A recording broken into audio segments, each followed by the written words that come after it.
ఉద్యోగస్తులకు మాత్రమే పదవి విరమణ ఉంటుందని, ప్రజాసేవ చేయాలనుకునే కాదని ఎంపీపీ అనసూయ అన్నారు.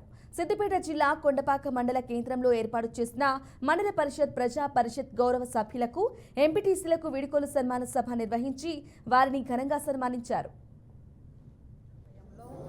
వీడ్కోలు సమావేశాన్ని ఏర్పాటు చేయడం జరిగింది. దీన్ని మంచాల అనసూయ కనకరాములు గారి ఆధ్వర్యంలో ఈరోజు ఏర్పాటు చేయడం జరిగింది. ఇక్కడికి ఎంపీటీసీలు అందరూ కూడా ఎంపీటీసీలు, సెక్రటరీలు, సర్పంచులు, ప్రజాప్రతినిధులు అందరూ కూడా వచ్చి ఈ ప్రోగ్రాంను సక్సెస్ చేశారు.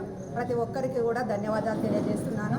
మండల అభివృద్ధిలో పాల్పంచుకోవడం మాకు చాలా దివ్యంగా భావిస్తూ ఈ గౌరవాన్ని మాకు అందించిన ప్రజలందరికీ కూడా పేరు పేరున కొండపాక మండల గ్రామాల ప్రజలందరికీ కూడా పేరు పేరున ధన్యవాదాలు. అదేవిధంగా మాకు సహకరించిన మరి రాజకీయ నాయకులే కావచ్చు, అధికారులే కావచ్చు, అందరికీ కూడా పేరు పేరున ఈ పదవీ కాలానికి మాకు సహకరించిన పెద్దలందరికీ కూడా పదే పదే మరి పదాభివందనాలు తెలియజేస్తున్నాము. ఈరోజు మండలంలో అందరూ నేను ఎంపీగా నన్ను స్వీకరించారు. అందరూ ఎంపీటీసీల వల్ల నేను ఎంపీని అయినాను. అందరికీ నా యొక్క